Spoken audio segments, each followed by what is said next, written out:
আসসালামু আলাইকুম। স্বাগতম মহাগ্রন্থ আল কোরআনের ধারাবাহিক তাফসিরে। আজকে ইনশাল্লাহ আমরা পবিত্র কোরআনের সূরা মায়দার ৪১ নম্বর আয়াত নিয়ে আলোচনা করব। এই আয়াতে মন আল্লাহ রাব্বুল আলামিন বলেন, يا أيها الرسول لا يحزنك الذين يسارعون في الكفر من الذين قالوا آمنا بأفواههم ولم تؤمن قلوبهم ومن الذين هادوا سماعون للكذب سماعون لقوم آخرين لم يأتوك يحرفون الكلم من بعد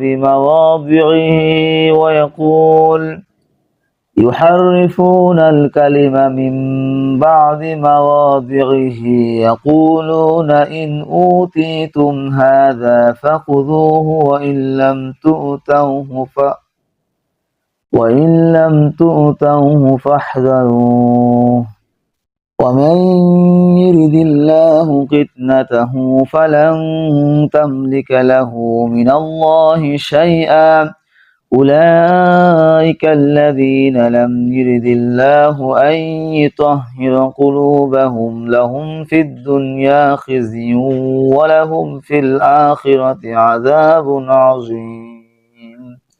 হে রাসূল, যারা দ্রুত গতিতে কুফরের পথে ধাবিত হচ্ছে তারা যেন তোমাকে দুঃখ না দেয়। এরা সে দলের লোক যারা মুখে বলে আমরা ঈমান এনেছি, কিন্তু সত্যিকার অর্থে তাদের অন্তর কখনো ঈমান আনেনি।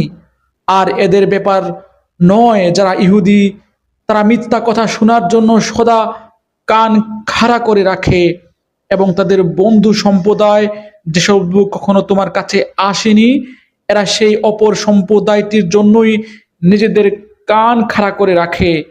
আল্লাহর কিতাবের কথাগুলো আপন জায়গায় বিন্যস্ত থাকার পরেও এরা তা বিকৃতি করে বেড়ায়, এবং অন্যদের কাছে এরা বলে, হ্যাঁ, যদি এ ধরনের কোনো বিধান তোমাদের দেয়া হয় তাহলে তোমরা গ্রহণ করো, আর সে ধরনের কিছু না দেয়া হলে তোমরা তা থেকে সতর্ক থেকো।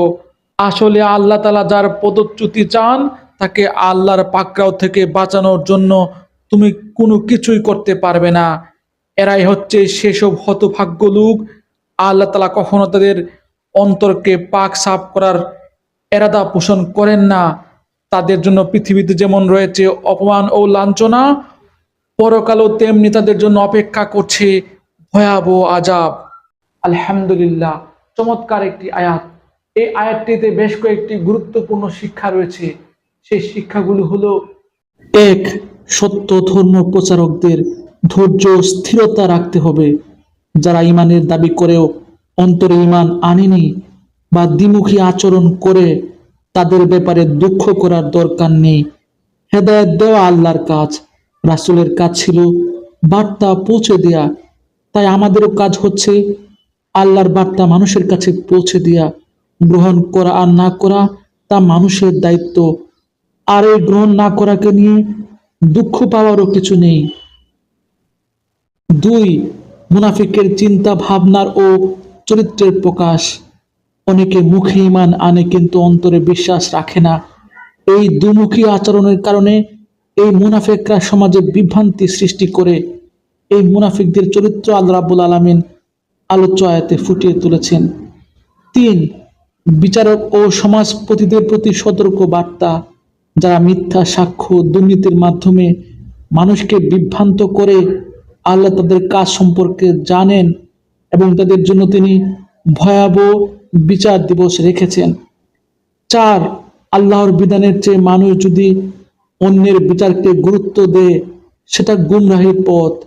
ইহুদিরা যদি বুঝতে পারত যে আল্লাহর বিধানই সর্বোত্তম, তাহলে তারা মুহাম্মদ সাল্লাল্লাহু আলাইহি সাল্লামের কাছে গিয়ে ন্যায় বিচার প্রত্যাশা করতে দ্বিধায় পড়তো না।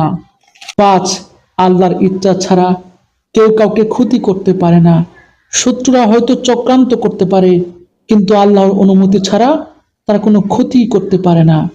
আল্লাহ রাব্বুল আলামিন আমাকে সহ আপনাদের সবাইকে আজকের এই আলোচ্য আয়াতটির শিক্ষা হৃদয়ে ধারণ করার তৌফিক দান করুন। এই প্রত্যাশা আজ এখানে শেষ করছি। ধন্যবাদ।